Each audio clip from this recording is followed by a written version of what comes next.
इस सेशन के अंदर हम ऑफसेट की एग्जाम्पल को समझने की कोशिश करेंगे।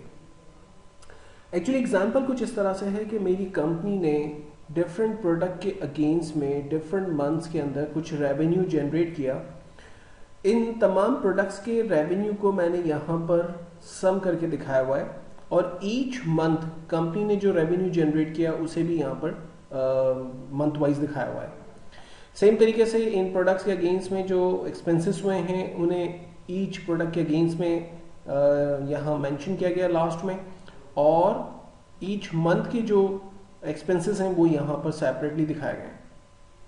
रेवेन्यू में से कॉस्ट ऑफ गुड सोल्ड को माइनस किया गया है तो डेफिनेटली हमारे पास एक्चुअल प्रॉफिट निकल कर आ गया है और इसकी टोटल समरी यहाँ पर बनी भी है।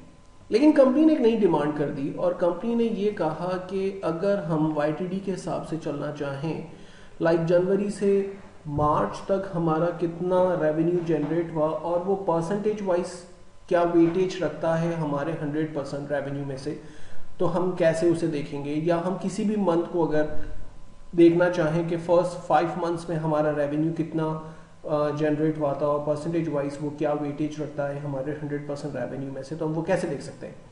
तो ऐसा करने के लिए मैंने यहाँ पर एक ड्रॉप डाउन लिस्ट बना दी है। इस ड्रॉप डाउन लिस्ट के अंदर आप देख सकते हैं कि डिफरेंट मंथ्स मौजूद हैं और ये drop down list data validation की मदद से बनाई गई है, जिसे आपने पहले भी मैंने अपनी वीडियोज़ में दिखाया हुआ है, बताया हुआ है, तो आप उसको देख सकते हैं अगर आपको अंदाज़ा नहीं है इसका। तो सबसे पहला फंक्शन हम इस्तेमाल कर रहे हैं ऑफसेट का, equals offset bracket open. Offset सबसे पहला सवाल करता है रेफरेंस बताइए, यानी स्टार्ट पोजीशन बताइए। सो मैंने कहा कि ये मेरी स्टार्ट पोजीशन है, यहाँ से आपको बताया जाएगा कि नंबर आपने पिक करने, नंबर ऑफ कितनी कॉलम, नंबर ऑफ कितने रॉज आपने पिक करने। सो ऑफसेट में पहला क्वेश्चन किया गया रेफरेंस बताइए, सो मैंने रेफरेंस दे दिया, स्टार्ट पोजीशन कॉमा। इसके बाद कहता है कितनी रॉज आगे जाना है। सो मैं कहता हूं कि कोई भी रॉ आगे नहीं जाना, आपने अपनी रॉ पर ही रहना है, रॉ नंबर 4 पर, इसलिए मैंने 0 दे दिया एंड देन कॉमा। कितने कॉलम आगे जाना है। सो मैंने कहा कि कॉलम नंबर 1 पर आपने जाना है, सो मैंने 1 डिफाइन कर दिया एंड देन कॉमा। हाइट क्या होगी, इस रेंज की जो हाइट होगी वो 1 होगी और विड्थ क्या होगी, इस रेंज की जो विड्थ होगी वो भी 1 होगी। एंड देन फाइनली हमने क्लोज किया ऑफसेट को और एंटर किया। आप देखें इसने जनवरी की वैल्यू 9494 लेकर यहाँ पर ड्रॉप कर दी, लेकिन ये सिर्फ जनवरी की ही वैल्यू को लेकर आ रहा है बिकॉज के मैंने इसकी विड्थ के अंदर 1 को मैनुअली मेंशन कर दिया है। तो वो क्या रेंज एक ही स्टेप है, यानी विड्थ उसकी जो है वो 1 है। अगर विड्थ को 2 करेंगे तो फरवरी को भी लाएगा, 3 करेंगे तो मार्च को लेकर आएगा, राइट।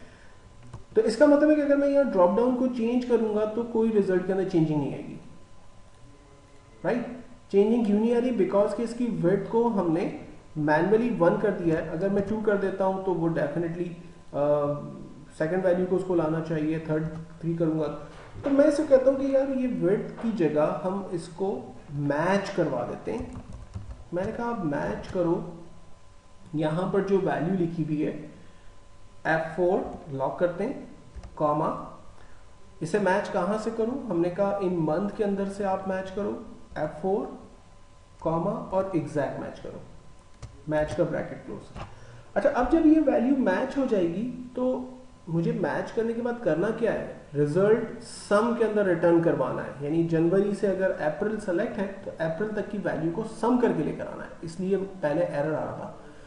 तो मैंने यहाँ सम का फॉर्मूला ऐड कर दिया, लास्ट में मैंने सम का ब्रैकेट क्लोज किया, एंटर। जबरदस्त। आप देखें जो रेवेन्यू मेरा जनरेट हुआ है अप्रैल तक, वो रेवेन्यू था 33946 और उसका वेट था 33.7%।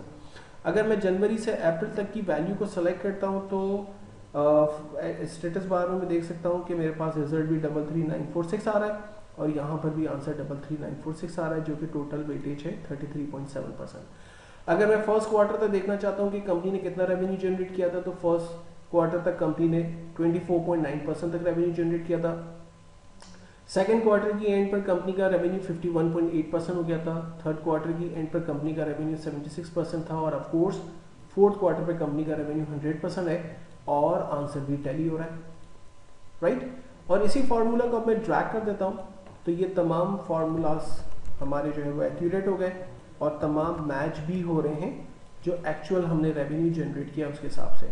और अगर मैं किसी भी मंथ को यहाँ चेंज करूँगा तो ऑफ कोर्स उसका इम्पैक्ट तमाम के ऊपर आएगा। ये देखें तमाम के ऊपर इम्पैक्ट आ रहा है कि हमने कीबोर्ड में कितने परसेंट रेवेन्यू लिया था, 24.9%, हमने हार्ड डिस्क पे 23.3%, हमने स्पीकर्स के अंदर 25.4%। तो ईच प्रोडक्ट के अगेंस्ट में कितना रेवेन्यू जनरेट हुआ, उसके अगेंस्ट में एक्सपेंसेस क्या थे और प्रॉफिट कितना था हमारा, 23.9% तक हम प्रॉफिट जो है वो जनरेट कर चुके थे।